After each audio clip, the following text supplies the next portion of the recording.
It's time for the Daily Stand Up Podcast presented by AgileDad with your host, Lee Henson. Without any further ado, let's get started. Hello, everyone. Someone dropped me a line and asked me to review an article, so I appreciate that. This is a recent article. It was published in March of 2022, and it's called Is Scrum Master Accountability Underestimated? I thought that was a good question. But then the next line concerned me. It has a subtitle. The subtitle says, Why does any Scrum team need a Scrum Master? Right? I was like, whoa. So he goes on, his name's Jash, and he goes on to say, certainly the answer is there needs to be one Scrum Master within one Scrum team who is accountable for establishing Scrum as defined in the Scrum Guide. Let's pause there for a second. I'm already worried. This sounds like it's going to be a very dogmatic solution, that there's no pragmatic approach, that you must have a Scrum Master, it must be defined, it must be above a certain height and weight. I mean, I don't know, but you get my point. It just seemed very dogmatic right out of the gate. And he goes on to say, yes, that while that allegation is perfectly right, the question still is it really effective? Most of us have worked in a Scrum project, or at least have seen other teams that have worked on Scrum projects, and we know someone who's the Scrum Master. Many of you might have been Scrum Masters earlier or currently are aspiring to be a Scrum Master. I want to show you here that I too was a Scrum Master at one given point in time and give you some examples. Fine. So I think this is more of a reflection of what they observed in the industry as opposed to a real good, hey, here's some tips and tricks to help you do something better, right? So it sounds like this is going to be more of a review than anything else, but let's keep going. So he's doing this based on a Scrum guide, and it says, I'm not at all trying to say that. Okay, so this is interesting. He says, I have understood Scrum Master position by simply going through the Scrum guide, which is good. The Scrum Master is the most crucial amongst the three roles. Okay, I agree and disagree. I feel like the product owner is the most responsible or the most crucial of the three roles. And the only reason I say that is because without a product owner, you're not going to have any direction for the team to go in. Now, if you have a team that's self-organized and self-disciplined, they can figure that out, which makes it interesting. So maybe the team's the most important. But without an agile coach, the team could be left rudderless and they could be hanging on to a bunch of different old process frameworks and whatnot and still not getting anything done, even if they have a perfect product owner. So I guess the conundrum here that I'm trying to explain is that anybody comes out and says one role is more important than the other, they haven't really taken into consideration that all three of these roles must play together in order for things to continue to work in a Scrum framework. Okay, so he goes on to say, I'm not saying the other two aren't important because together they complete a trio. Okay, so that to me is the first part where it makes sense, right? So you have a trio of responsibilities, you got a trio of people playing them. Yes. Okay, this is good so far. So I'm there. So with that being said, he goes on to talk about the trio of responsibilities between a Scrum Master, a product owner, and developers.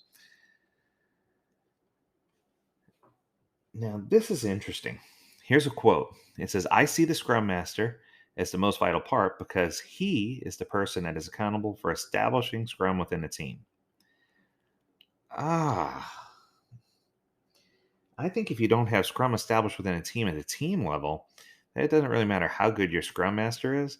They're not going to win the team over, right? So, I think you need to have the team buy in and say, yes, this is how we want to do it, or yes, this is what we want to do. Or I don't care how good your Scrum Master is, you're not going to be able to do it, right? So it's just interesting. He refers to the Scrum Master as the thread connected to hold everything together. So the product owner, developers, etc., by serving them as a servant leader. Now, I do agree with that statement. I just feel like there's a lot of, how should I put it, not connected or loose messaging here. And it's just causing me to bounce around a little bit, which is bothering me, but that's okay. And he goes on to talk about how Scrum Masters wear different hats: impediment remover, facilitator, coach, teacher, etc., which I definitely agree with. And I have an image that reflects that. Oh, look, he threw the image in here. Okay. So the image that I have in my deck is the image used in here. That's interesting. Okay, let's take a look at the other side of the coin now. Many organizations, please read this term, meaning organization, department, manager, sponsor, etc., using common terminology for all. So I guess he's trying to say all those are synonymous. And hence using, so that really have great Scrum Masters within them. And the reason behind is they're culturally agile. Okay. I love diversity, inclusiveness. I love culture. I love equity. I mean, I love all these things. But this article is just really written in a confusing way. They understand what a Scrum Master means to them and why they need a Scrum Master in an organization. You may raise a question that every organization knows why it needs a Scrum Master. What's the point? The why is the same for every organization.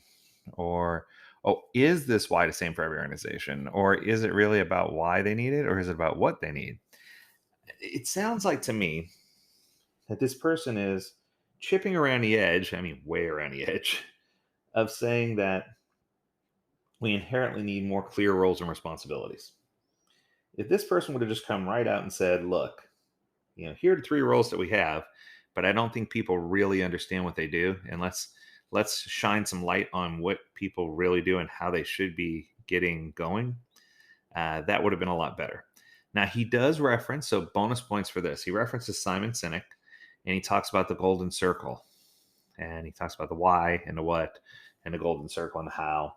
And I think that's probably the saving grace of this article so far. It's the one part where I'm looking at it and going, yes, this part makes sense, right? And maybe it's because it's from Simon, just throwing it out there. So if you're trying to connect the dots, which I'm trying real hard to do, I apologize. He uses a comparison to an archery game. He says the way a participant wins an archery game is by consistently hitting the arrows in the center. Similarly, the organization will win if they know why behind the what doing something. Okay, so I guess what he's trying to say here is the organization that wins is if the people who are building a product or service understand the why behind the what. That statement I agree with, but it just wasn't worded that way.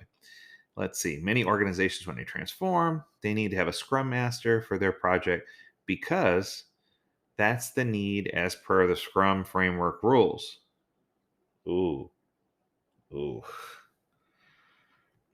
I don't know. Anytime I've ever gone back to the team and I've said, according to the rule book on page, Roman numeral 63, subsection 19, paragraph G, it says the Scrum Master must be 5'3".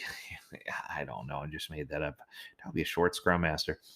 But yeah, and then he goes on to talk about a technical Scrum Master or a Scrum Master project manager or a Scrum owner instead of a product owner because they're a product owner and a Scrum Master, so they're a Scrum owner.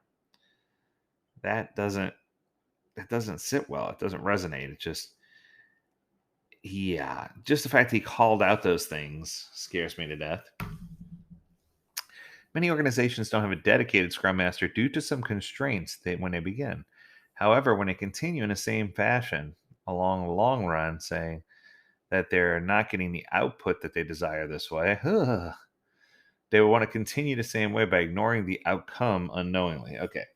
So I think what he's trying to say here, once again, is that we should be focused on outcome and not output, or at least I hope that's what I read. And if that's true, then yes, this is an absolutely true statement, and it's a good part of the article. However, he goes on to define output. He says output is something measurable or quantifiable that can be seen within a short or medium term. Velocity, number of user stories a team completes in a sprint.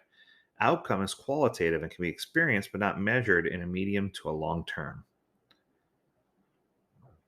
I can deal with that. Once again, I think that definition is great. But I don't know that. I just feel like I'm chasing my tail at this point. I hope that we can pull it all together.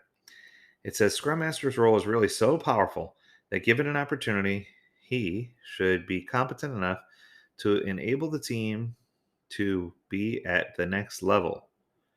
Not only this, but have true Scrum Masters would also do everything possible to make make organization an agile organization. Okay. I think I made it through. All right. So let me give you a synopsis. I got 3 takeaways from this whole presentation in 10 minutes. So here they are. Ready? The first takeaway was that do Scrum teams need a Scrum Master? Absolutely. Scrum Masters govern Scrum teams, and they can govern 1, 2, or 3 teams based on their level of experience. Scrum Masters are not tied directly to products or projects. Scrum Masters govern teams. That way, if you have people who are introvert or people who have trouble building relationships or whatever the case may be, it's one person they have to build a relationship with instead of multiple. So that's number 1 right out of the gate. Number 2 is that although the Scrum Master often gets referred to as many different things, like the impediment remover, the facilitator, the coach, the teacher, the servant leader, the manager, the change agent, you know, some of those are way more important than the other. But the point I'm trying to make here is I think in every organization I go to, even when they're trying to do Scrum, that sometimes they're doing Scrum-esque things, but they're not doing pure Scrum. And I'll be the first to say if an organization does pure Scrum, they're likely going to fail. And that's only because they're not going to be able to have the levels of communication that they need if they're just following pure Scrum. But I think that this is the second part of the message is just we should have dedicated Scrum Masters, and we shouldn't be wearing multiple hats, that we have multiple sets of responsibilities we need to fill, but we shouldn't be wearing multiple hats. And I'm good with that. So that's takeaway number 2. Takeaway number 3 is this concept of the golden circle and understanding the why behind the what. It just takes you down an interesting path. And I think I'm going to call number 3 focusing on outcome instead of output, because I think if you do those 3 things, you're going to be better off. And this article would have been a lot more concise. It would have been a lot more to the point. And I think it would have driven home more value, because I think those are the 3 topics that we should have been focusing on when we read this article. So that's going to do it for today. I hope you enjoyed this review. If you have a topic or a site you want us to review, feel free to shout it out or give us a text or shoot us an email. We would love to hear about your topics. So as always, we encourage you to stay healthy, stay well, and stay agile, my friends. Until next time, do take care.